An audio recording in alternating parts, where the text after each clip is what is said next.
बिस्मिल्लाहिर्रहमानिर्रहीम, अस्सलाम वालेकुम। मैं गौहर भट्ट सियासत के प्लेटफॉर्म से आपकी खिदमत में हाजिर हूँ और ख़बर ये गर्दिश कर रही है, ये जो इस्लामाबाद का डिप्लोमेटिक इनक्लेव है कि जनाब पाकिस्तान और चाइना के दरमियान ताल्लुकात इस हद तक सिविलियन हुकूमत की हद तक ख़राब हो चुके हैं कि अब उनको ठीक करने के लिए आर्मी चीफ़ को दौरा करना पड़ेगा।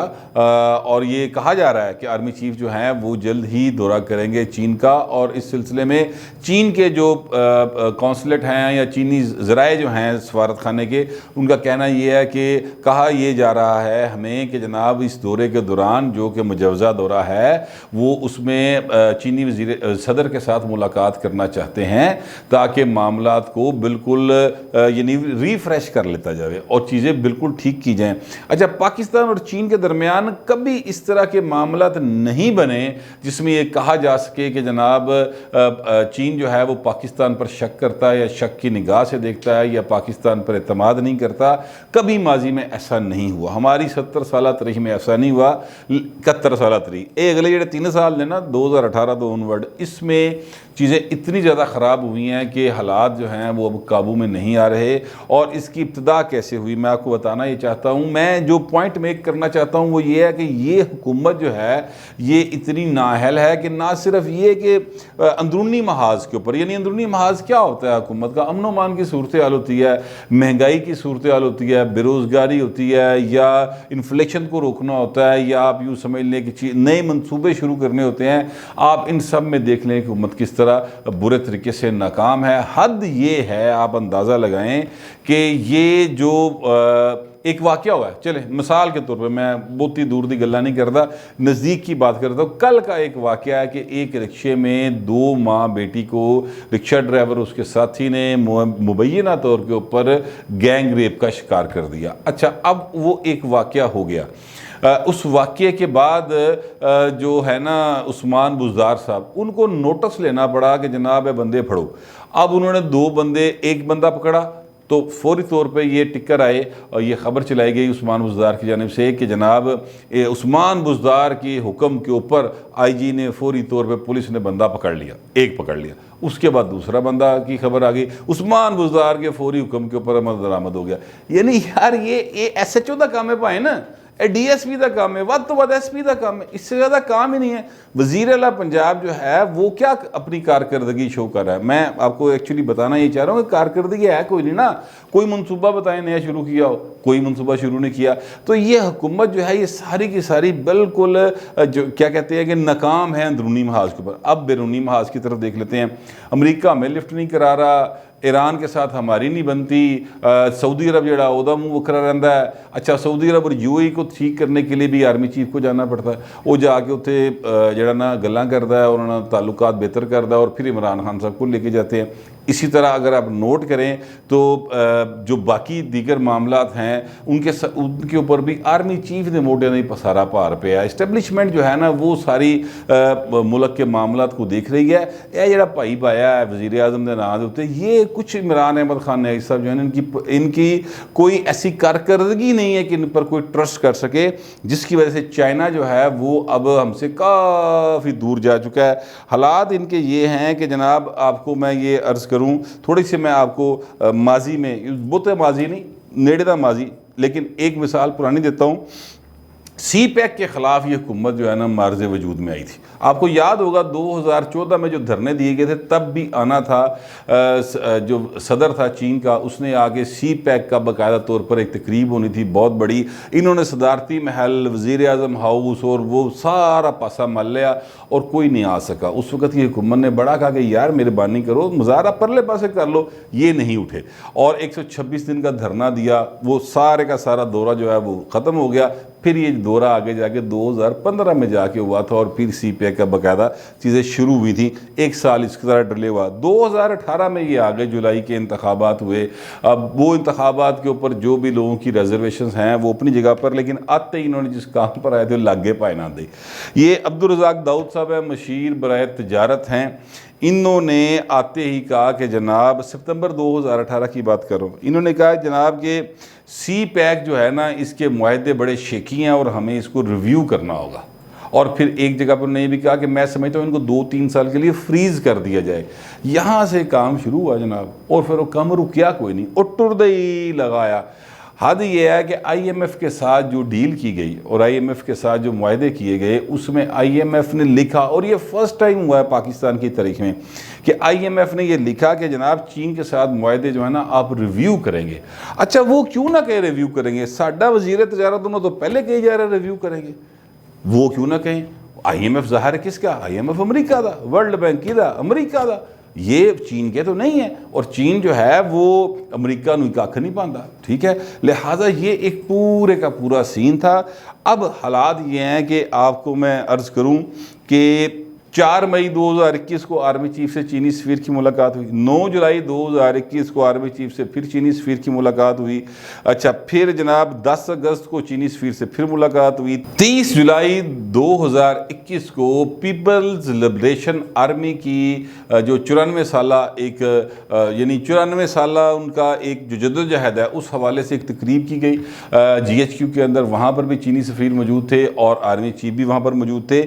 यार आप अगर नोट करें तो इनकी सारी की सारी कारकर्दगी जिन्ना भी इन्होंने रोला बनाया है ना, वो सारे का सारा आ जाके बाजवा साहब उन्होंने सीधा करना पै रहा है। ये हुकूमत जो है आप कुछ नहीं कर रही। मैं आपको एक मिसाल देना चाहता हूँ, जुलाई के अखीरला अशरा था, यानी मेरा 21-22 जुलाई को वज़ीर ख़ारजा साहब गए थे उधर बीजिंग में मुलाकात करने के लिए, और बड़ा यहाँ पे रोला पाया कि जनाब जा रहे हो, मामला ठीक हो जाएगा।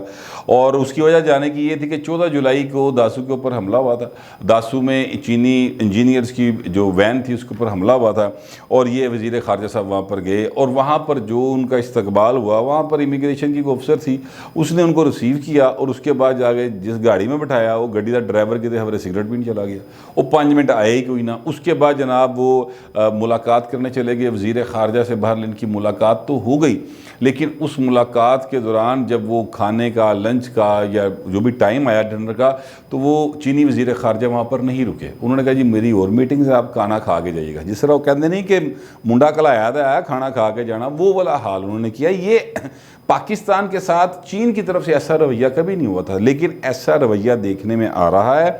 अच्छा, अब आप अंदाज़ा लगाएंगे दासू में एक वाक़या होगा, वाक़या हो जाता है। चले, पाकिस्तान के जो माजी के हालात रहे हैं उसमें ये इस तरह के वाक़यात होना कोई बड़ी बात नहीं है, वाक़या हो जाता है, लेकिन झूठ बोलना बहुत बुरी बात है। ये इस हुकूमत ने बाकायदा उस वाक़े को पहले तो सिरे से इनकार ही कर दिया। शाह मुकर्रम साहब ने कहा नहीं नहीं कोई वाक़या नहीं हुआ, वो खुद मेरा टायर टूर पाट गया, इस तरह की बात की। उसके बाद जनाब शेर रशीद ने कहा नहीं कोई ऐसा मामला नहीं, वो वैसे ही गाड़ी जो है स्लिप हो गई जनाब। लेकिन फवाद चौधरी साहब ने कहा कि नहीं, देयर इज़ समथिंग सीरियस। और फिर उसके बाद जब चेक किया गया तो सारी चीज़ें निकले कि बाकायदा खुद का हमला था, वहाँ पर गाड़ी को एक और गाड़ी ने हिट किया था, वो सारी चीज़ें सामने आ गई। इस पर चीन ने कहा यार आप हमारे साथ झूठ बोलते हैं, लिहाजा उन्होंने इस हुकूमत के साथ ना बड़े रस्मी से ताल्लुकात रख ली। कोई उन्होंने इनके साथ कोई ऐसी मुलाकातें नहीं की कि इस हवाले से कि जनाब चीज़ों को आगे बेहतर किया जाए। मुलाकातें हुई हैं, मैं ये नहीं कह रहा मुलाकातें नहीं हुई। मसलन कल भी मिले हैं शेर रशीद को जाके चीनी सफ़ीर, ठीक है, तो उन्होंने क्या किया, उन्होंने क्या ये है पाए ना कि ये जो 28 जुलाई को वाक़या हुआ कराची पोर्ट के ऊपर, चीनी वर्कर्स के ऊपर फायरिंग की गई। अच्छा, फिर ये जो ग्वादर ईस्ट बे के ऊपर जो वाक़या हुआ जिसमें 2 पाकिस्तानी बच्चे जो हैं वो जाँ बहक हुए और चीनी वर्कर्स जो हैं वो बड़े शदीद ज़ख्मी हुए। तो उन्होंने कहा यार ताड़े को कंट्रोल क्यों नहीं हो रहा। मतलब ये है कि वो आगे से जाके उन्होंने मतलब क्लास लेती यार। मैं अगर आपको वो शेर शीशा जो मर्जी कहते फिर अब, लेकिन जिन्होंने पैसे खर्चे होते हैं ना वो क्लास लेते हैं। मैं कल भी आपको बता रहा था कि वो चीनी जो है ना, अब वो कहते हैं कि पाइन साढ़े पैसे वापस किमें आने हैं, सानू वो हिसाब लाना पैना है। लिहाजा उन्होंने इसके लिए जो है ना पाकिस्तान के ऊपर दबाव डालना शुरू किया है, क्योंकि सी पैक जो है वो फ्रीज़र में लगा हुआ था बिल्कुल, और अभी तक फ्रीज़र में लगा हुआ है। ये अलग बात है कि गवर्नमेंट जो है वो हमें बयान दे देती है, सिर्फ लिप सर्विस करती है, प्रैक्टिकली कुछ नहीं हालात इनके, जिसकी वजह से अब जो है ना चीनी वो बड़े तपे हुए हैं। अब उनकी तप को, उनकी गर्मी को, उनके गुस्से को काम डाउन करने के लिए और उनको यकीन दहानी कराने के लिए कि भाई जेड़ा तुसी सी पैक शुरू किया है वो साढ़े दोवां दे मुफाद च है और चीज़ें आगे चलेंगी। इस हवाले से ये खबरें गर्दिश कर रही हैं कि चीनी जो हैं वो सिविलियन जो हमारी हुकूमत है यानी इमरान खान की हुकूमत है वो एतबार करने तैयार कोई नहीं। और अब बाजवा साहब जो हैं वो कहा जा रहा है कि वो दौरा करेंगे, यानी ये मुबैना तौर पर कहा जा रहा है। ये मेरे पास जो बातें हैं ये उन सफारती ज़राए से आई हैं जो इस तरह की चीज़ों के बारे में बड़े बाखबर रहते हैं। तो वो कह रहे हैं कि जनाब वो दौरा करना चाह रहे हैं और उस दौरे में वो चीनी सदर से भी मुलाकात करेंगे और उसके लिए आगे फिर इंतजाम हो रहे हैं। ज़ाहिर ये दौरा चीनी सदर के साथ इस तरह नहीं हो जाता कि जिस तरह आरफ अलवी इत्थों उठिया तो तुर्की दे एक ड्रामे की शूटिंग वेखण चला गया। यानी आप अंदाज़ा लगाए पाकिस्तान का सदर वो अपनी बेगम के साथ यहाँ से उठे और तुर्की में चले गए और वहाँ पर जाकर एक कोई ड्रामा था उसकी शूटिंग देखने गए थे। वो ये हालात पाकिस्तान के हो सकते हैं या इस हुकूमत के हो सकते हैं जो इन्होंने बनाए हुए हैं। चीन जैसा मुल्क जो है ना वहाँ पर सदर के साथ ऐसे नहीं मिला जा सकता।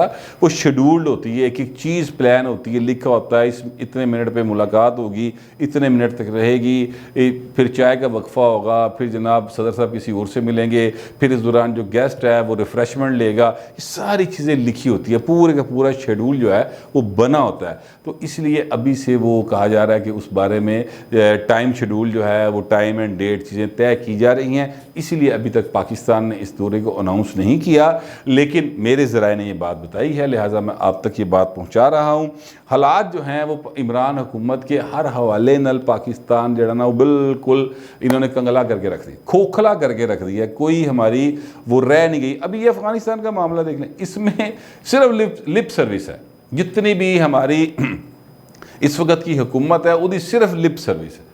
वहाँ पर असल जो काम कर रही है आ जाके वो फिर पाकिस्तान की इस्टेब्लिशमेंट जो है उसको इन चीज़ों को देखना पड़ रहा है। इसका मतलब क्या है? इसका मतलब ये है कि यार को बंदा जो चूज़ करना जे तो कोई यहो जिहा करो काम तो करे ना। ये किस तरह का करैक्टर आप ले आए हैं और उसके साथ आगे लोग भी उसी तरह के हैं कि वो डिलीवर कुछ नहीं कर पा रहे और सारे का सारा बोझ जो है वो इस्टेब्लिशमेंट के ऊपर पड़ा हुआ है। और जाहिर है कि उन्हें मुल्क की फ़िक्र है तो वो अब क्या करें, वो उन चीज़ों को चलाना तो है। क्योंकि इस हुकूमत के बारे में तो ये सारे कह रहे हैं कि जिस तरह आए ने बैग चुके बाहरों उस तरह बैग चुके एक एक करके ना निकल जाना। तो मुल्क में तो यहीं पे रहना, इस्टेब्लिशमेंट भी यही रहना। लिहाजा अब वो सारी चीज़ों को समेटने की कोशिश कर रहे हैं। अब देखते हैं कि किस हद तक कामयाब होते। दुआ करेंगे जो चीन हमारे नाल नाराज़ है, साढ़े नाल बाकायदा तौर पर गुस्से में है और इस हद तक वो नाराज़ है कि जब अफ़गानिस्तान की पहली जो यहाँ पर सेटअप था अशरफ गनी वाला, उनके सफ़ीर ने सलामती कौंसिल में एक मसला उठाया था कि पाकिस्तान मुदाखलत कर रहा है, उसमें चीन ने उस मामले को वीटो नहीं किया था और पाकिस्तान ने दरख्वास्त की थी चीनी सफ़ीर से जो अक़वाम मुत्तहिदा में है कि मैं आपसे मुलाकात करनी है। तो उन्होंने कहा मेरे को टाइम कोई नहीं, ठीक है। फिर उसके बाद पाकिस्तान ने दरख्वास्त की कि हमारे बारे में यहाँ पर डिस्कशन होनी है तो हमें इस इजलास के अंदर जाने की और बात करने की इजाज़त दी जाए। तो उस पर भी उनको इजाज़त नहीं मिली थी। चीन इस हद तक हमसे नाराज़ है, वरना चीन के पास वीटो पावर है। वो कहता इजलास ही नहीं होना, गल मुक जाती, बात ख़त्म हो जानी थी। लेकिन चीन ने पहली बार हुआ ऐसा नहीं किया। तो इस सारे तनाज़र में अगर आप देखें तो बात खुल के सामने आ जाती है कि भाई ने यह जोड़ा करैक्टर है ना जिसका नाम इमरान अहमद खान न्याजी है जो वज़ीर आज़म पाकिस्तान है, इनकी कोई कारकर्दगी ना सफारती सतह पर है ना अंदरूनी सतह पर है। दोनों हालात जो हैं वो बड़े बुरे तरीके से इनकी नाकामी है और अब उन चीज़ों को बेहतर करने के लिए और फिर आगे मामला को बढ़ाने के लिए फिर फाइनली जो है ना इस्टेब्लिशमेंट को किरदार मजबूरन अदा करना पड़ा है और वो आगे भी किरदार पहले भी करते रहे अब भी करेंगे।